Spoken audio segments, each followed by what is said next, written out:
Dans le football, on est tous un peu sensibles à l'image du club inattendu qui va au bout d'un championnat, d'un tournoi ou d'une coupe. Le Sevilla 2005-2006 correspond parfaitement à ce portrait. Outsider au mieux au début de la compétition, l'équipe a pris confiance au fil des matchs, au point de produire certains matchs références dans la compétition. Pas un simple détail quand on a le palmarès du FC Séville au moment de faire son entrée sur la scène européenne. Avant de débuter l'analyse de l'effectif du FC Séville, il est fondamental de rappeler ce qui s'est passé en fin de mercato estival. Le club a dû se résoudre à laisser partir son petit chouchou formé au club, Sergio Ramos. Le Real Madrid a recruté le défenseur le dernier jour du mercato estival 2005. Un départ pas du tout anticipé, qui a certes mis de l'argent dans les caisses, mais qui a, de l'autre côté, affaibli qualitativement l'équipe. Une fois cette précision faite, quand on se penche de plus près sur l'effectif du Sevilla FC de la saison 2005-2006, on s'aperçoit qu'il y avait un mélange de jeunesse, d'expérience, de talent, de technique et de joueurs de long. Il suffit de commencer par le gardien de but pour mieux comprendre cette description. Si on vous dit Andrés Palop, pas sûr que vous remettiez directement son visage. Passé par Villarreal et Valencia, il a souvent été doublure avant d'arriver chez les Rojiblancos. Bon, attention, c'est pas un inconnu non plus. Il jouera 294 matchs de Liga dans sa carrière et une cinquantaine de matchs de Coupe d'Europe. Âgé de 32 ans en 2005, il vient de signer au Sevilla FC. Il est en concurrence avec Antonio Notario, le titulaire de l'année dernière. Dans l'esprit du coach sévillan, il n'y a pas de titulaire indiscutable. C'est le terrain qui va trancher. Chez les défenseurs, on retrouve l'Espagnol Javi Navarro. Passé lui aussi par Valencia, Elche ou Logrones, ce central de métier connaîtra son pic de forme en 2005-2006 puisqu'il sera appelé en sélection nationale. Pas mal à 32 ans. À côté, on a un autre vieux briscard, Pablo Alfaro, 37 ans. Alors lui, il a connu le Barça de Cruyff, la Champions League avec l'Atlético Madrid et il est au club depuis 5 ans. C'est un vrai joueur d'expérience qui n'est pas un véritable titulaire indiscutable. En revanche, en titulaire, on a le Serbe Ivica Dragutinovic. Il a 30 ans à cette période, passé par le Standard de Liège, c'est un défenseur central de bon niveau, mais on va pas se mentir, c'est pas non plus un top player. Autre joueur qui peut occuper l'axe central, Aitor Ossio. Honnête défenseur de 29 ans passé par Albacete, Osasuna ou l'Athletic Bilbao, il est arrivé à Séville il y a 3 ans. Enfin, il y a les 3 jeunes formés au club, Pablo Ruiz, David Prieto et José Crespo. Seul le dernier fera une belle carrière avec des passages à Leverkusen, Aston Villa, et au final, ça sera 450 matchs chez les pros au total. Sur les côtés, on va monter le curseur. D'abord à gauche, il y a le Brésilien Adriano. En 2005, il n'a que 21 ans. S'il passera par le Barça de Guardiola ou Beşiktaş par la suite, il portera aussi 17 fois le maillot de la Seleção. Arrivé à Sevilla il y a quelques mois, il est le titulaire du poste. Autre arrière gauche, David Castedo. Ce petit gabarit d'1m66, formé à Majorque, est à Séville depuis 6 ans et il est plutôt dans la catégorie des joueurs de l'ombre. Si l'on parle d'arrière gauche du FC Séville en 2005-2006, il est impossible de ne pas s'arrêter sur Antonio Puerta. Ce joueur est resté dans les mémoires car il est tragiquement décédé durant un match de Liga entre Séville et Getafe en 2007. Victime d'un arrêt cardiaque sur le terrain, il sera réanimé mais malheureusement, il décédera 3 jours plus tard à l'hôpital. Arrière ou milieu gauche, formé à Sevilla depuis tout jeune, il reste encore un joueur à part dans le cœur des supporters rojiblancos. Même 18 ans après.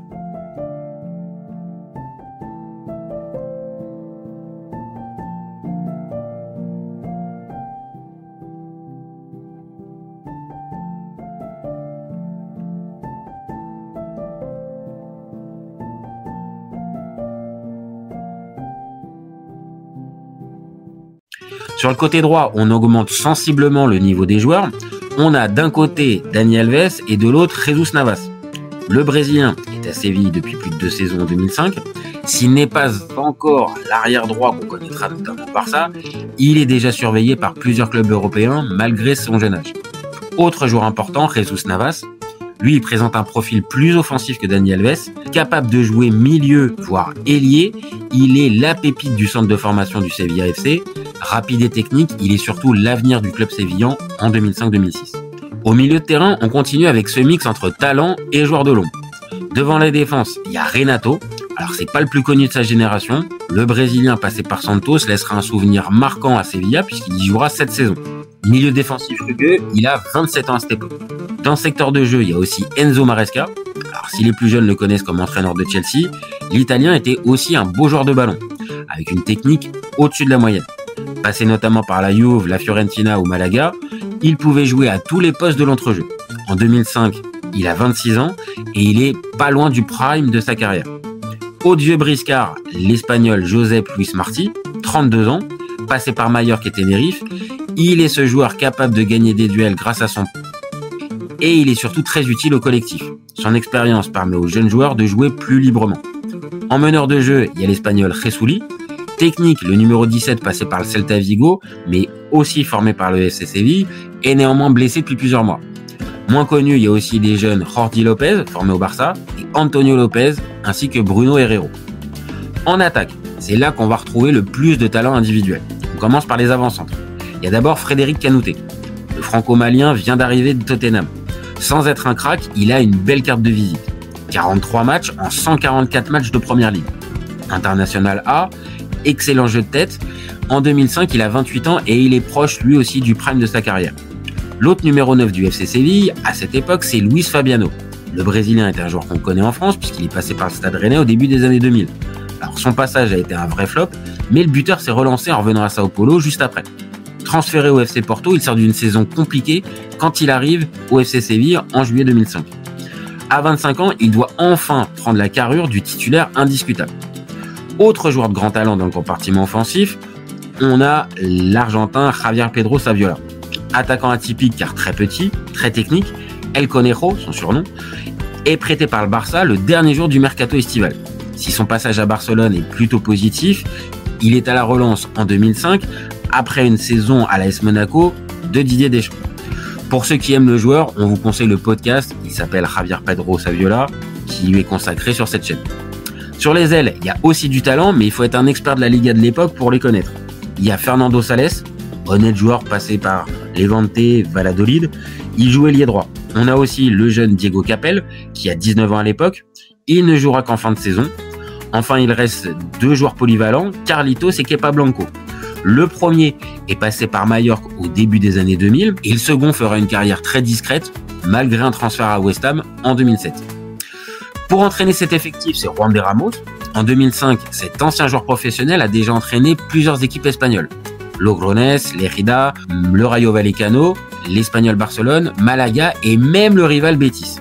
À cette époque, c'est plutôt un entraîneur de second plan, mais cette saison 2005-2006 va aussi changer beaucoup de choses pour lui et sa carrière.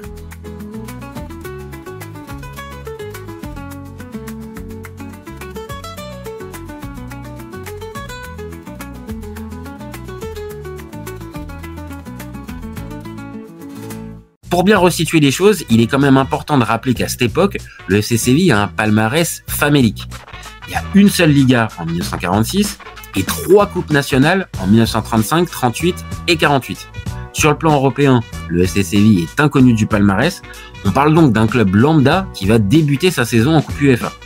6e de Liga en 2004-2005, le FC Séville est donc qualifié pour le tour qualificatif de cette Coupe UEFA. Et si les Sévillans ont été jusqu'en 16e de finale l'année précédente, personne ne voit en eux le favori de la compétition. Même si cette saison-là, on va être clair, le plateau n'est pas le plus relevé de l'histoire. Pour le premier match de la saison européenne des Rojiblancos, c'est à domicile que ça se passe, au stade Sánchez-Pizjuán. L'adversaire n'est pas un monstre européen, il s'agit de Mayence. Mais s'il y a une précision importante à faire, c'est qu'on parle du Mayence de Jürgen Klopp, avec Marco Rose en arrière-gauche. Au coup d'envoi, Juan de Ramos envoie un 4-4-2, Notario est dans les cages, défense à 4 avec Castedo à gauche, charnière centrale Dragutinovic, Aitor Ossio et Dani Alves à droite. Maresca est devant la défense, Adriano milieu gauche, Jesus Navas à droite, Renato en meneur de jeu derrière les deux attaquants, Fred Kanouté et Luis Fabiano. Sur le papier, Sevilla est favori face à une équipe qui découvre ce niveau de compétition. Alors, si le FC Séville domine l'ensemble de la rencontre, les Allemands vont tenir le choc. Kanouté et Luis Fabiano se marchent un peu sur les pieds et c'est assez logiquement que la première manche va se conclure par un 0-0. Cela fait plutôt les affaires de Jürgen Klopp. À l'inverse, pour Juan de Ramos, c'est un peu plus difficile vu que le FC Séville est plus à l'aise à domicile qu'à l'extérieur. 2 semaines plus tard, le coach sévillan change son 11 de départ. Puerta est arrière gauche. Retour de Javi Navarro en charnière centrale. Exit le schéma en losange et place au double pivot. Maresca, Martí avec 2 milieux excentrés, Adriano et Jesus Navas. Enfin, le duo d'attaque est changé. Luis Fabiano est remplacé par Javier Saviola. Et là, ça va rapidement porter ses fruits. 9e minute de jeu, Javier Saviola est à l'entrée de la surface de réparation de Mayence. Il frappe, mais son tir est repoussé par le gardien Vacheux. Kanouté a bien suivi. Il glisse le ballon au fond des filets. 1-0. Peu avant la pause, Dani Alves va envoyer un magnifique ballon en profondeur en direction de Kanouté. Le Malien contrôle et enchaîne avec une frappe sans contrôle. Le goal est battu. 2-0. Sevilla a fait le plus gros. La seconde période verra Mayence pousser maladroitement, mais sans véritablement trembler. Séville s'impose et se qualifie par conséquent pour la phase de groupe de la Coupe UEFA. C'est le premier objectif de la saison qui est validé. Alors à cette époque, il est important de préciser qu'il n'y a pas de match aller-retour dans la phase de groupe de la Coupe UEFA. Sevilla va donc affronter Beşiktaş, le Zénith Saint-Pétersbourg, le Victoria Guimarães et Bolton sur des matchs secs. Un tirage abordable sur le papier. On rappelle, et on se souvient, que l'effectif de Sevilla à cette époque-là n'est pas fourni pour tous les postes. Donc attention tout de même. Pour le premier match, Sevilla reçoit le Beşiktaş. Juan de Ramos apporte de nouvelles touches à son 11 titulaire. Certes, le 4-4-2 avec le double pivot est reconduit, mais Puerta, Jesus Navas, Dragutinovic et Kanouté sont sur le banc. À Beşiktaş, le coach de l'époque, c'est un certain Jean Tigana. Il y a 2-3 têtes connues, comme le Brésilien Ailton, passé par le Werder de Brême, Okan Buruk, ex-Galatasaray, et Kleberson, champion du monde brésilien en 2002. Pendant plus d'une heure, les Rojiblancos vont galérer. Luis Fabiano laisse sa place à Kanouté, mais tout va se décanter en 1 minute 30. Dani Alves envoie un petit ballon piqué vers Kanouté à l'entrée de la surface de réparation. Le numéro 12 remet instinctivement en direction de Saviola, seul à droite. L'Argentin ne rate pas l'occasion pour ajuster Cordoba, qui ne peut pas repousser le ballon. 1-0. Alves, Kanouté la peinó, Kanouté, Saviola, gol!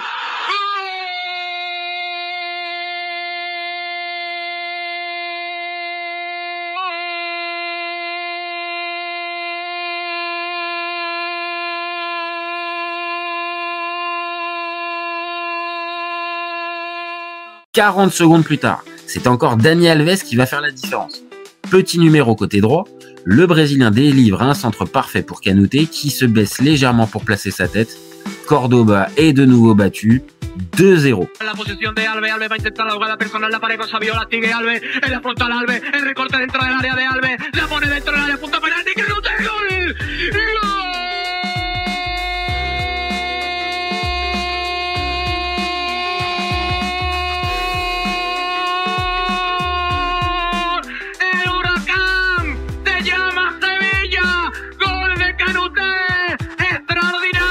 Le break est fait et en toute fin de match, le show Dani Alves, Frédéric Kanouté va continuer. Dans son camp, l'arrière droit lance parfaitement en profondeur le buteur. Ce dernier évite la sortie de Cordoba et place la balle au fond des filets malgré les retours désespérés de défenseurs turcs. 3-0. Jordi para Alves, que bien ha salido el Sevilla. Atención, el balón de Alves para Kanouté. Kanouté va a llegar al área. Freddy, el autopase. Freddy, gol. ¡Gol!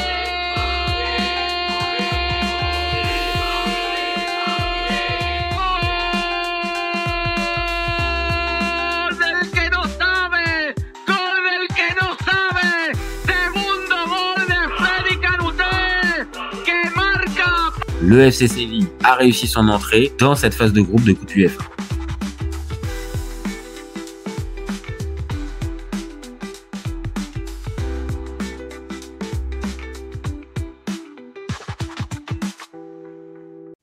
Pour le second match, l'adversaire est le Zénith Saint-Pétersbourg. Alors en 2005, le Zénith n'est pas encore un club extrêmement compétitif en Coupe d'Europe. Mais il y a déjà la star Andrei Arshavin qui est accompagné du buteur Alexander Kerzakov. Ce soir-là, le coach Juan de Ramos envoie un 11 bien défensif. Défense à 3 ou à 5, c'est au choix. Saviola est seul en pointe, Kanouté et Luis Fabiano sont sur le banc, tout comme Jesus Navas. Le message est clair, gratter un match nul sur un terrain difficile. Malheureusement, ça va pas se passer comme prévu. 11e minute de jeu, Kerzakov marque le but du 1-0 sur une passe de Maes. Au quart d'heure, Renato se blesse, c'est le jeune Jordi Lopez qui rentre. Sevilla n'arrive pas à poser son jeu et à l'heure de jeu, Jesus Navas et Kanouté rentrent. Mais rien ne change. 88e minute de jeu, Kerzakov va ajouter un second but de près et au bout du temps additionnel, Javier Saviola sauvera l'honneur des Rojiblancos en reprenant un ballon à la suite d'un corner. 2-1, score final. Pour le troisième match, Le FC Séville doit l'emporter absolument pour s'éviter des calculs au dernier match. C'est le Victoria Guimarães qui vient à Sanchez-Pizjuán. Hormis un Salim Benachour passé par le PSG et le coach Jaime Pacheco qui avait amené Boavista au titre de champion en 2001, il n'y a pas de joueur connu dans cette formation. Pour ce match, Juande Ramos aligne un 11 qui pourrait s'apparenter à un 11 titulaire. C'est Palop qui est au cage, Puerta à gauche, axe Dragutinovic, Aitor Ossio, Dani Alves à droite.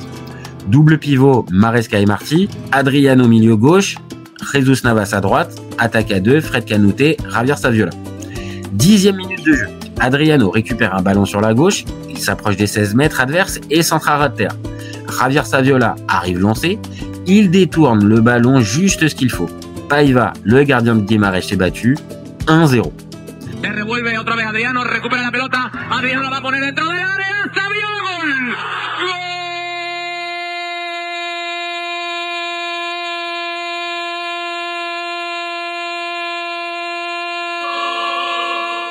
27e minute de jeu. Javier Saviola est dans un bon soir. Toujours côté gauche, El Conejo remonte le ballon vers la surface portugaise. Il se remet sur son pied droit, puis dribble un premier adversaire, efface un second et arme une frappe à ras de terre parfaite. Le gardien ne peut qu'effleurer la balle. 2-0. Ahí está el Conejo, va a intentar la carrera, colocado con otra izquierda, sigue Saviola con pelota controlada, tiene delante de la Morena, está en el pico del área, ya está dentro del área, recorte, otro regate, Saviola, golazo.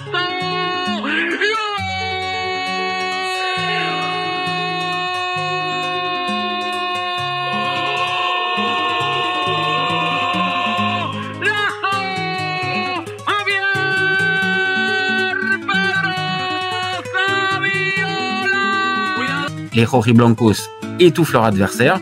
39e minute de jeu. Encore une fois côté gauche. Décidément, Martí lance en profondeur Adriano. Le Brésilien, pourtant gaucher, place une frappe impeccable du plat du pied droit qui finit dans les buts de Paiva. 3-0, la démonstration est totale.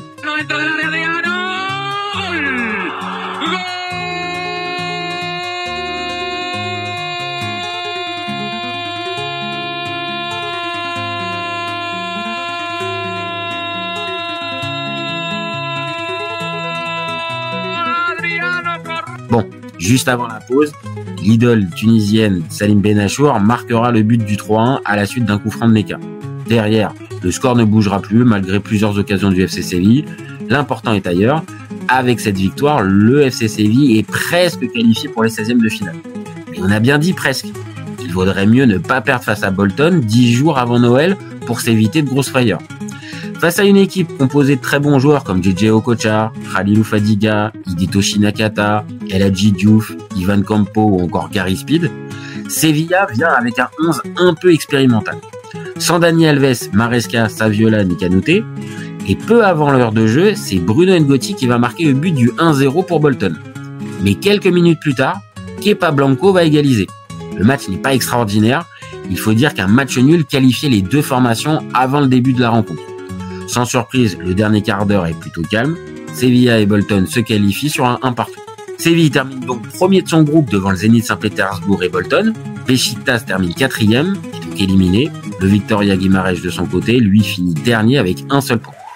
À noter que durant le mercato hivernal, les Sévillans vont faire un achat important. Le défenseur français de l'Ajax d'Amsterdam, Julien Escudé, va rejoindre les Rojiblancos. Un joueur qui va rapidement devenir un titulaire indiscutable dans l'esprit de son entraîneur. En 16e de finale, l'adversaire est un autre club russe, le Lokomotiv Moscou.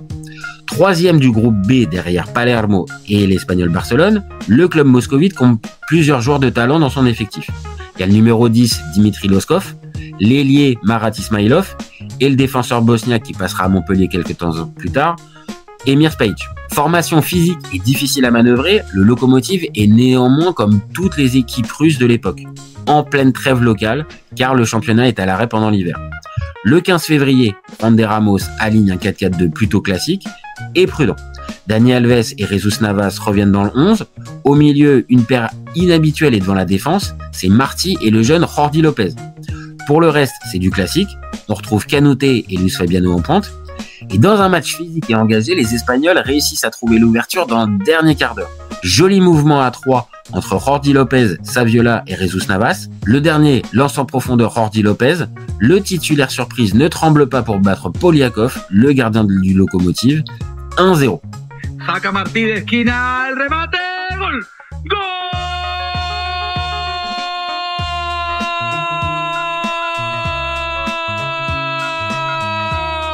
Le coup parfait. Derrière, les Russes ne reviennent pas à revenir dans la partie. Victoire finale de Séville, 1-0. Match retour dans 8 jours à Sánchez-Pizjuán. Après la victoire du match aller, les hommes de Juan de Ramos vont finir le travail à domicile. À la demi-heure de jeu, Maresca a le ballon à une trentaine de mètres des buts de Poliakov. L'Italien se rapproche et va armer une frappe limpide du pied gauche. Le gardien est battu, 1-0.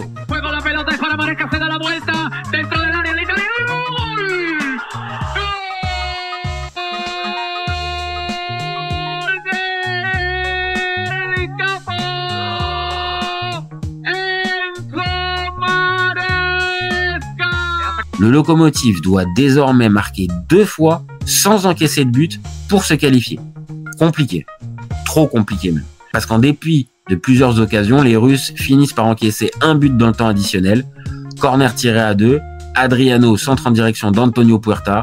L'Espagnol place une tête imparable. 2-0. Rápidamente el córner. El Sevilla, la pelota para Adriano. Adriano devuelve para Nava. La pone Nava.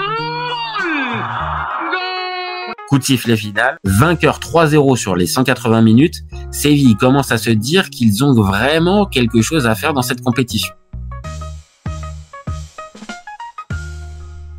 En huitième de finale, l'adversaire n'est pas un ogre européen. Il s'agit du LOSC. En 2006, c'est Claude Puel le coach, et il y a de bons joueurs comme le Camerounais Jean de Makoun, l'Ivoirien Kader Keita, les Français Mathieu Baudemer, Johan Cabaye, Geoffrey Dernis ou encore Mathieu Chalmé. Il y a aussi le Suisse Stéphane Lichtsteiner, le Brésilien Raphaël Schmitz et le gardien emblématique du Sénégal 2002, Tony Silva. Bref, c'est quand même une équipe talentueuse que va affronter le Séville FC. Et comme on l'a dit, le LOSC n'est pas un monstre. Troisième d'un groupe difficile en Ligue des Champions avec Manchester United de Sir Alex Ferguson, Villarreal et Benfica, les Lillois ont été reversés en Coupe UEFA. Au tour précédent, ils ont éliminé le Shakhtar Donetsk 3-2 sur l'ensemble des 2 matchs. Il n'y a donc pas de véritable favori avant le coup d'envoi. Pour le match aller au Stadium Nord de Villeneuve d'Ascq, l'entraîneur sévillan Juan de Ramos aligne un 11 plus ou moins classique. Mais le double pivot change encore. Cette fois-ci, Martí est aligné aux côtés de Renato. Adriano, Navas et Dani Alves sont là. En attaque, doublette Luis Fabiano, Frédéric Canouté. Début de match compliqué pour Séville. Bon mouvement entre Kader Keita et Matt Moussilou, ce dernier frappe, mais le poteau repousse la tentative. Petite frayeur. Si Canouté essaie de se montrer, c'est trop brouillon quand même pour inquiéter les Lillois. 24e minute de jeu, corner pour le LOSC. C'est Geoffrey Dernis qui le tire.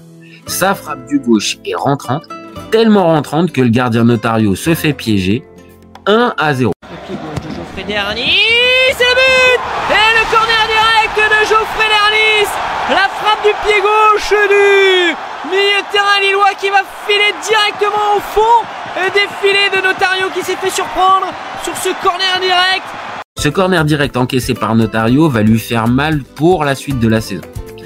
Dominés, les Rojiblancos évitent le 2-0 avant la pause.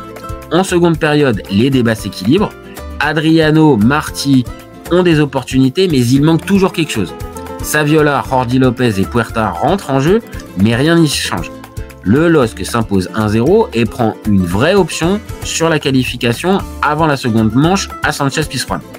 Mais attention, il y a une stat qui peut donner de l'espoir aux Sévillans. Les Lillois n'ont pas marqué un seul but à l'extérieur en Coupe d'Europe cette saison. Le match retour se déroule le mercredi 15 mars à Séville à 21h. Pour cette occasion, 40 000 spectateurs sont venus au stade pour voir ce 8e de finale entre Lille et le FC Séville. Tout le monde veut croire à la qualification. Pour ce match, c'est Palop qui est dans les cages. Notario paye sa boulette du match aller. Défense à 4, classique, avec Dani Alves à droite, Renato et Martí à la récupération, Adriano et Navas sur les ailes, et du haut, Fred Canouté, Luis Fabiano. Dès le début de match, les Rojiblancos asphyxient les Lillois. À la 12e minute de jeu, jolie combinaison entre Canouté et Luis Fabiano. Le dernier place sa tête, mais Raphaël repousse sur sa ligne. La minute d'après, Canouté trouve la barre de Tony Silva sur une belle frappe à l'entrée de la surface. Sous l'eau, Les Lillois ont du mal à tenir le rythme physique. Et à la 26e minute de jeu, ce huitième de finale va basculer. Mathieu Bodmer a un mauvais geste sur Javi Navarro, un coup de coude que l'arbitre, M. O'Reilly, sanctionne d'un carton rouge direct. À 10 contre 11 pendant plus d'une mi-temps, ça va être dur pour le LOSC. 3 minutes plus tard, Jesus Navas est dans les 16 mètres adverses, il s'entre en retrait parfaitement pour Fred Kanouté, qui cette fois trouve le cadre. Tony Silva est battu 1-0.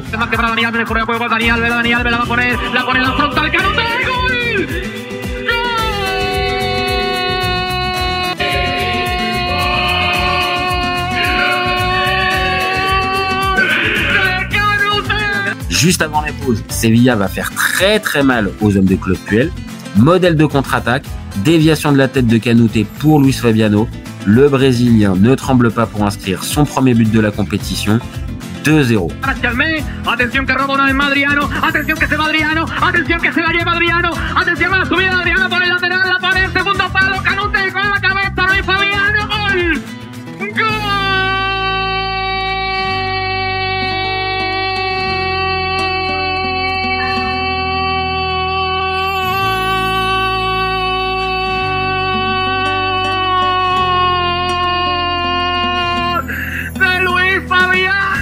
Le break est fait. Si Claude Puel fera entrer le Nigérian Peter Odemwingie à la pause, ce dernier a peu d'occasions à se mettre sous la dent. Juan de Ramos, de son côté, commence à faire du coaching, mais à la 71e minute de jeu, Jesus Navas va prendre, lui, un carton rouge pour une gifle sur Kader Keita. À 10 contre 10, le match devient plus incertain, surtout que si le LOSC marque, Séville est éliminé à cause du but marqué à l'extérieur. Luis Fabiano sort et c'est le défenseur Aitor Ossio qui rentre. Dernis fait parcourir un frisson avec un coup franc bien senti, mais Palop est vigilant. Fauberg puis Chalmé auront aussi des opportunités en toute fin de match, mais c'est le Sevilla qui tient le choc et surtout sa qualification. 2-0 score final. Avec cette qualification pour les quarts de finale, les Rojiblancos égalent leur plus belle performance en Coupe d'Europe, qui était un quart de finale de C3 en 1958. Pour ce quart de finale, l'adversaire est connu. Il s'agit du Zénith Saint-Pétersbourg. Déjà affrontés en phase de groupe, les Russes ont éliminé Rosenborg et l'OM au tour précédent. Battus en Russie lors du dernier match en novembre, les Sévillans sont prévenus. Mais ce jeudi 30 mars 2006 est une date spéciale pour les supporters des Rojiblancos. C'est en effet le 60e anniversaire de leur titre de champion d'Espagne. Le stade est donc plein à craquer, tous les ingrédients sont réunis pour une nuit inoubliable. Niveau compo d'équipe, Julien Escudé est titulaire dans l'axe, aux côtés de Javi Navarro. Dani Alves est absent comme Jesus Navas, suspendu après son carton rouge face à Lille. C'est Castedo qui remplace le Brésilien et c'est Fernando Sales qui supplée le jeune Espagnol. Doublette Javier Saviola, Frédéric Kanouté aux avant-postes. Ça va vite tourner en faveur des Espagnols. 15e minute de jeu, centre parfait d'Adriano en direction de Javier Saviola. L'Argentin, malgré sa petite taille, place une tête magnifique que le gardien ne peut pas repousser. 1-0. La pelota para Jordi López, la pone dentro del área, salió, ¡gol!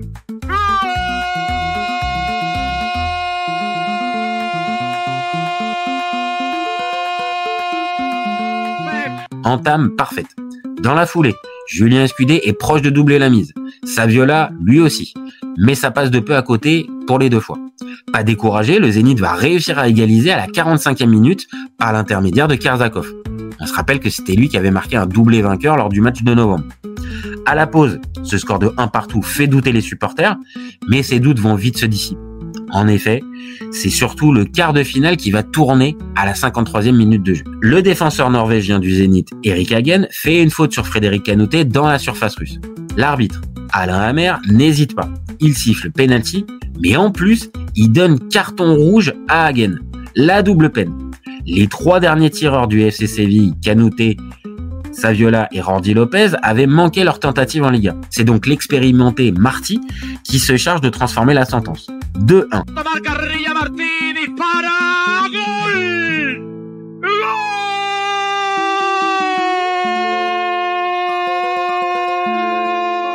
Le stade respire et les joueurs se lâchent. Dans les 10 dernières minutes, Saviola donne un avantage plus conséquent à la victoire sévillane en reprenant un centre parfait de Puerta qui venait de rentrer en jeu. Malafeef est battu pour la 3e fois de la soirée, 3-1. De espalda, encuentra por la izquierda a Maresca, Maresca la esconde, pone la pelota arriba buscando al Conejo.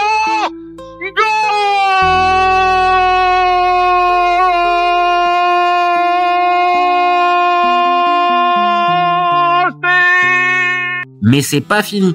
Déjà à 10, les Russes vont se retrouver à 9. La faute à Arshavin qui va prendre un second carton à la 90e minute de jeu.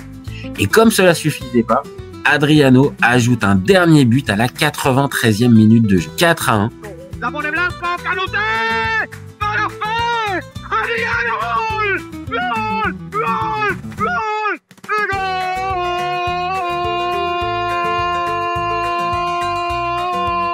L'arbitre siffle la fin du match juste derrière. Alors s'il y a un match retour à faire en Russie dans 8 jours, Séville est en ballottage très favorable. Surtout que si on ajoute que la star Arshavin sera absente à cause de son carton rouge. Ce fameux match retour au Petrovski Stadium est attendu par tous les supporters russes qui veulent croire à un exploit. Il neige et les conditions sont difficiles pour les joueurs espagnols. Méfiant, l'entraîneur sévillan Juan de Ramos aligne une formation très défensive. Luis Fabiano est seul en pointe, la défense est renforcée avec Escudé, Aitor Ocio et Javi Navarro. Dani Alves et Jesus Navas reviennent dans le 11.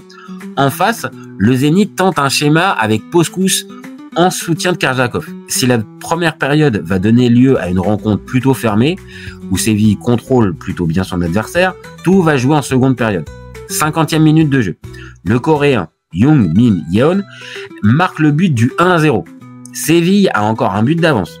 Quelques minutes plus tard, De Ramos sort Adriano pour faire entrer Fernando Saez, un profil un peu plus offensif. Juste derrière, c'est Luis Fabiano qui va céder sa place au jeune Kepa Blanco. Le Zénith pousse pour revenir, mais Séville tient. Et sur une contre-attaque, Fernando Saez progresse dans le camp russe. Il voit l'appel plein axe de Kepa Blanco. Il passe la balle dans le bon tempo. Le jeune buteur ne se fait pas prier pour mettre le ballon dans les filets de Malafeef.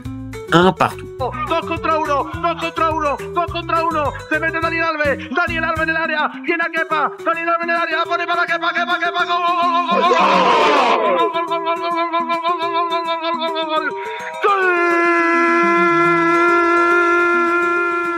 Avec ce but, Séville met un coup au moral de son adversaire. Malheureusement, Kepa va se faire expulser quelques secondes derrière.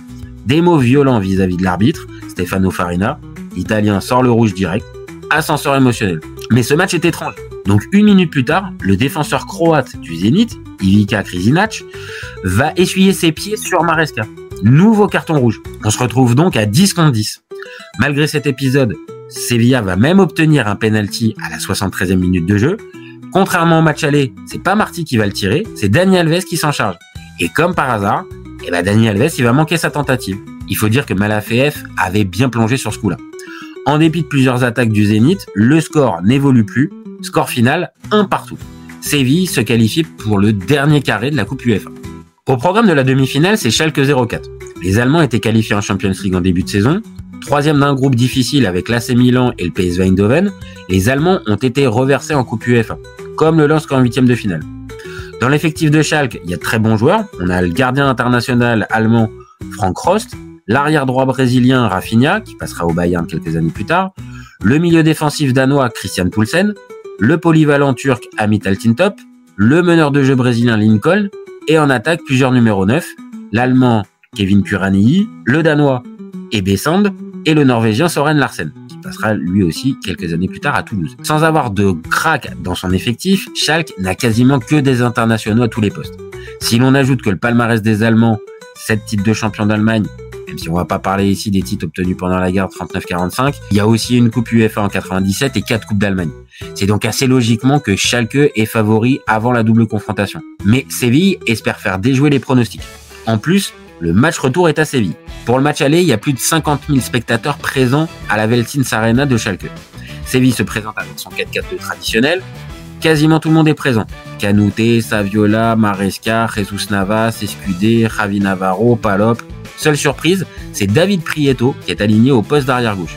Il n'avait joué qu'un seul match auparavant face à Bolton en phase de groupe. Si le début de match est plutôt à l'avantage des Allemands, il n'y a pas de grosses occasions pour Schalke, hormis un coup franc difficilement repoussé par Palop. Peu à peu, Séville prend confiance. Jesus Navas tente sa chance de 18 mètres, mais c'est à côté. Quelques minutes plus tard, le jeune espagnol oblige Rost à une parade après une nouvelle frappe. Sur un corner, Jesus Navas trouve Maresca bien placé, mais le défenseur de Schalke, Marcelo Bordone, sauve sur sa ligne. Mi-temps sur ce score de 0-0, plutôt encourageant pour les hommes de Juan de Ramos. Seul bémol, Frédéric Canouté s'est blessé à la 32e minute de jeu, c'est un peu un coup dur. En seconde période, les choses s'inversent, Schalke se montre beaucoup plus agressif. Lincoln rentre et à la 50e minute de jeu, le Brésilien va se montrer dangereux plusieurs fois. Mais Palop est vigilant, la défense des Rojiblancos est solide. Varela essaye encore une fois, mais le gardien est bien là. Et en fin de match, Navas va faire péter un câble au défenseur Mladen Krstić. L'arbitre, Tom Ovrebo, l'arbitre du fameux Chelsea-Barcelone de 2009 avec le fameux fucking disgrace de Didier Drogba, sort le carton rouge. Schalke se retrouve à 10 pour les 10 dernières minutes. Malgré une infériorité numérique, les Allemands ont plusieurs occasions. Bordone croit marquer le 1-0, mais Palop sort un arrêt réflexe de haut vol. En toute fin de match, Søren Larsen verra sa tentative finir hors cadre. 0-0. Score final. Si les Espagnols ont eu des opportunités de marquer, le match nul est plutôt flatteur pour Séville. Surtout au regard de la seconde période quasiment à sens unique. Tout se jouera dans une semaine à Sánchez-Pizjuán. Cette demi-finale retour se déroule dans une ambiance exceptionnelle. Le stade est plein de chez plein. Plus de 46 000 personnes sont là pour l'exploit des Rojiblancos. Pour l'occasion, on a quasiment le meilleur 11 possible qui est aligné par Juan de Ramos. Palop dans les cages, Alves à droite, axe central, Julien Escudé accompagné d'Aitor Ossio, Castedo à gauche, le fameux double pivot Martí Enzo Maresca, Adriano et Jesus Navas milieu excentré, en attaque, Luis Fabiano, Javier Saviola, car on le rappelle, Canouté est encore blessé. Côté allemand, place à un 4-4-2 en losange avec Lincoln en soutien de Kuranyi et Asamoah. Poulsen, Rafinha, Borton et Rost sont bien présents. Dès les premiers instants de la partie, les supporters du FC Séville donnent de la voix. Empieza el partido, juega el Sevilla. Daniel Alves, pelota en la derecha. Les joueurs de Schalke sont copieusement sifflés à chaque possession de balle. Sur le terrain, les deux équipes se craignent, mais au quart d'heure de jeu, Kuranyi croit débloquer la rencontre de la tête, mais il est signalé hors jeu. Pour Séville, le danger vient sur coup de pied arrêté. Martí envoie un bon ballon vers Saviola, mais l'Argentin est trop court pour reprendre. Ensuite, le même Martí tente un coup franc direct. Rost a du mal à se dégager, mais Schalke tient bon. Derrière, c'est Bordone qui reprend Saviola juste devant les buts allemands. Ça chauffe de plus en plus. En seconde période, la tension reprend le dessus.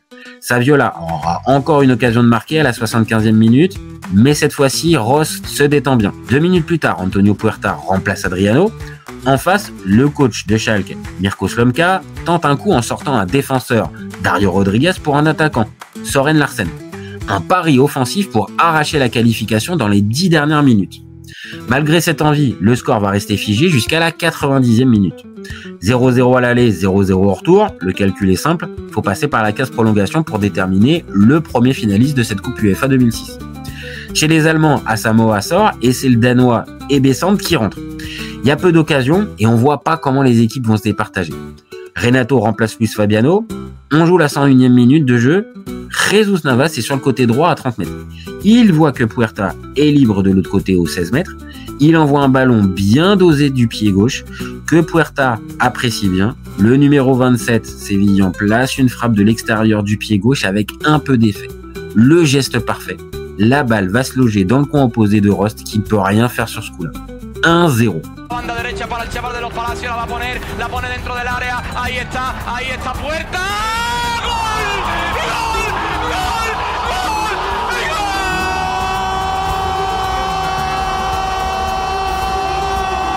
¡Puerta gol! ¡Puerta gol! ¡Puerta gol! ¡Gol! ¡Gol!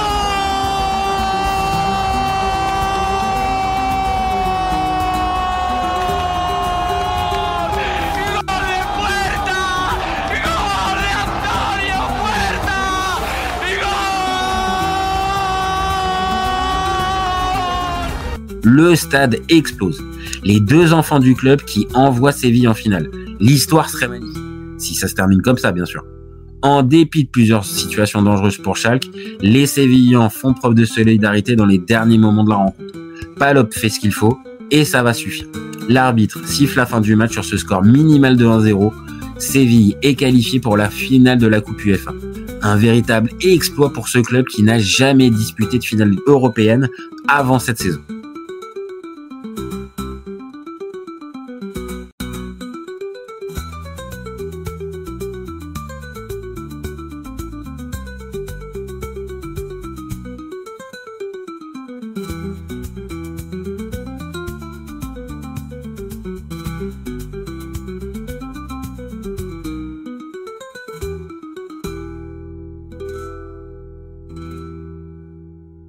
Si le FC Séville, en finale de Coupe UEFA, c'est déjà une surprise, l'adversaire en face est tout aussi surprenant. En effet, qui pouvait prédire que Middlesbrough allait se retrouver à ce stade de la compétition? Peu de gens. Qualifiés comme le FC Séville pour la Coupe UEFA depuis le début septembre, les Anglais ont d'abord fini premier de leur groupe devant les Hollandais de l'AZ, les Bulgares du Litex Slovèque et les Suisses des Grasshopper Zurich. En 16e de finale, c'est le VfB Stuttgart de Mario Gomez qui tombe. En 8e de finale, l'AS Roma de Francesco Totti qui se fait éliminer. 2 gros morceaux. Mais la suite du programme est bizarrement moins costaud. Le FC Bâle en quart de finale et le Steaua Bucarest en demi. Sans trembler, les Anglais font le boulot et les voilà en finale. C'est au Philips Stadion d'Eindhoven que se joue cette finale de Coupe UEFA 2006. Plus de 30 000 personnes sont attendues. Les Anglais arrivent avec un 11 titulaire plutôt séduisant. Dans les buts, c'est l'Australien Mark Schwarzer, une valeur sûre de Première Ligue. À gauche, on a le Français Franck Quedru, passé par le Racing Club de Lens, il est lui aussi une valeur sûre du championnat anglais. Charnière centrale, Chris Rigot, honnête défenseur de Première Ligue, et Gareth Southgate. Avant d'être sélectionneur de l'Angleterre, ce bon vieux Gareth a terminé sa carrière à Borough. Enfin, à droite, c'est Stuart Parnaby, un joueur qui n'a pas laissé un grand souvenir. Au milieu, 2 joueurs défensifs, le Brésilien Fabio Rochenbach, passé par le FC Barcelone au début des années 2000, et le Hollandais George Boateng. Sur les ailes, l'Écossais James Morrison, international à 46 reprises, et surtout Stuart Downing, le petit prodige de Middlesbrough. Âgé de 21 ans à l'époque, le gamin est considéré comme l'un des grands espoirs du football anglais. Technique et bon sur coup de pied arrêté, il est l'un des atouts majeurs de cette formation. Enfin, devant, on a une doublette de luxe avec l'Australien Mark Viduka, attaquant physique et bon de la tête. Il est le genre de numéro 9 chiant à marquer quand on est défenseur. À côté de lui, c'est la légende hollandaise Jimmy Floyd Hasselbank. Quand je dis légende, c'est plus pour le nom, le look et le style, plus que pour les performances pures. Bon, attention, on parle quand même d'un attaquant qui a marqué plus de 250 buts en pro. Sur le banc, il y a des joueurs connus, comme l'Italien Massimo Maccarone, le Nigérian Yakubu Ayegbeni, et enfin les Anglais Ray Parlour, Hugo Iogu, malheureusement décédé, Lika Tormol et Matthew Bates. Le coach de cette formation est un nom connu, Steve McLaren, ancien joueur. Il est en 2006 le coach hype de Première Ligue. Il deviendra d'ailleurs sélectionneur de l'Angleterre quelques mois plus tard. Mais la marche s'avérera trop haute pour lui. À Séville, tout le monde est présent. Juan de Ramos a l'embarras du choix pour constituer son 11 titulaire. Il va globalement sortir une compo attendue. Palop dans les cages, défense à 4, Castedo à gauche, Julien Escudé et le capitaine Javi Navarro dans l'axe, Dani Alves arrière droit, le fameux double pivot Martí Enzo Maresca, Jesus Navas et Adriano en faux ailier, et devant la doublette Luis Fabiano, Javier Saviola. Un Brésilien avec un Argentin, et comme les deux équipes sont néophytes à ce niveau, il est quasiment impossible de déterminer un favori pour cette finale. Le 5e de Liga est-il supérieur au 14e de Première Ligue? Le suspense est total ce mercredi 10 mai 2006 à 20h45 du côté d'Eindhoven. Sur le terrain, c'est une vraie opposition de style. La technique espagnole face au kick and rush anglais. Les longs ballons de Schwarzer en direction de Viduka et Hasselbank représentent une menace pour escuder sa défense. Rochenbach place la première frappe du match, mais Middlesbrough n'est pas trop dangereux de l'autre côté. On arrive à la demi-heure de jeu. Dani Alves progresse dans le camp anglais. Il n'est pas attaqué. Il tente un centre du droit vers Luis Fabiano au duel avec Southgate dans la surface de réparation. Le timing du Brésilien est parfait. Il place une tête légèrement croisée qui trompe Schwarzer. 1-0. Entra abriendo, manda derecha para Alves. Alves pisa la pelota, levanta la cabeza. Vamos a ver si la ponemos ahí. La pone. Fabiano remata. ¡Gol, gol, gol! Ahí está. Gol. Qué bien de Luis Fabiano. Gol.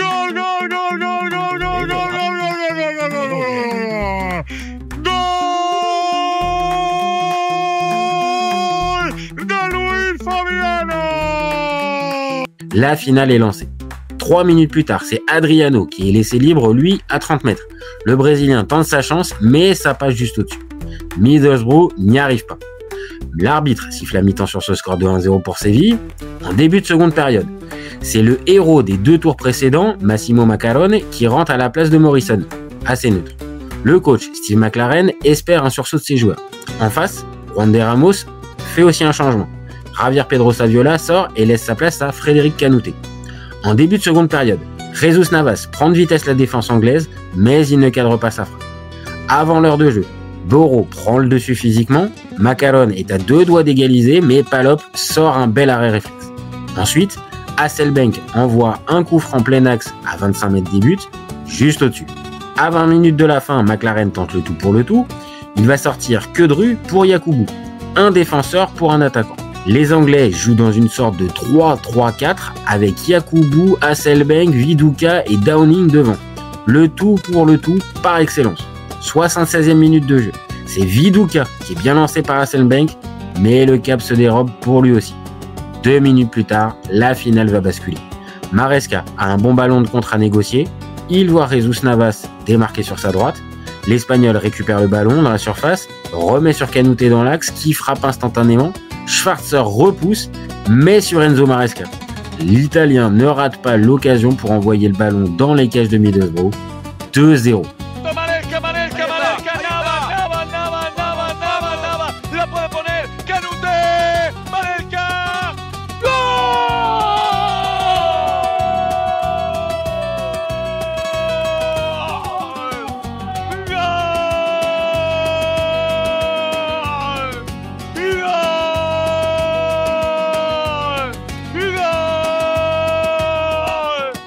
Maresca, Sevilla.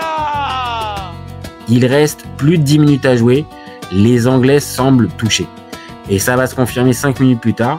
Enzo Maresca, encore lui, va hériter d'un ballon mal dégagé par la défense de Boro. Le numéro 25 tire du gauche à l'entrée des 18 mètres. La frappe trompe Schwarzer. 3-0. Vuelve a jugar el Sevilla, balón que pone Nava, lo buscaba Canouté, llega la bola para Maresca, le pega Maresca. Madre mía. Maresca. Curro Maresca, curro.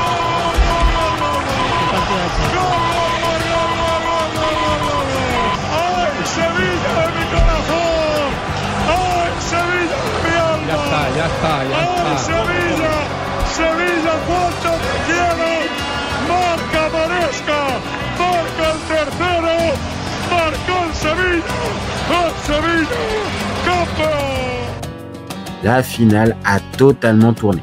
Steve McLaren dira d'ailleurs après le match: nous avons subi la foudre coup sur coup. Derrière, Séville va en rajouter une couche.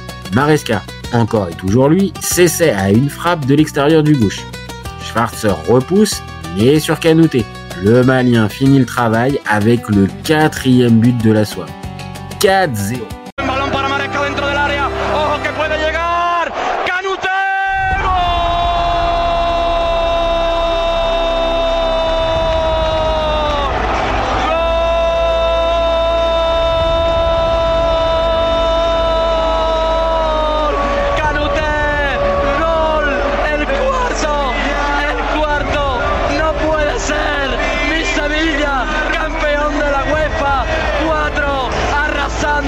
Machacando, pasando por encima, 4 goles de mi Sevilla en la finale de la UEFA. Séville peut savourer les derniers instants de cette finale avec les olés de ses supporters. L'arbitre allemand Herbert Fandel peut siffler la fin de la rencontre. Le suspense était mort depuis un moment de toute façon. Victoire finale du FC Séville face à Middlesbrough, 4-0 pour cette finale de la Coupe UEFA 2006. Un authentique exploit XXL pour les Sévillans, surtout quand on se souvient de leur statut 9 mois auparavant. Sans le savoir, ce Sevilla 2005-2006 a ouvert la voie à une véritable dynastie du côté des Rojiblancos. Javi Navarro peut venir récupérer le trophée en paix. Il a placé Séville sur la carte de l'Europe du foot. El capitán, el más grande, Javi Navarro. Súbela, Javi, súbela lo más alto que pueda, llévala arriba, al cielo con ella, Javi, le ponen la medalla de campeón de la UEFA, Javi Navarro va a cogerla, la va a coger Javi Navarro, al cielo con ella, Javi, ahí está, el Sevilla Fútbol Club es campeón de la Copa de la UEFA. Jesus Navas à Fred Canouté, en passant par Julien Escudé, Enzo Maresca, Luis Fabiano, Javier Saviola, Dani Alves ou encore le regretté Antonio Puerta, on s'est régalé avec ce Séville 2005-2006. L'histoire retiendra que cette équipe généreuse, séduisante et collective a réussi à se hisser sur le toit de l'Europe.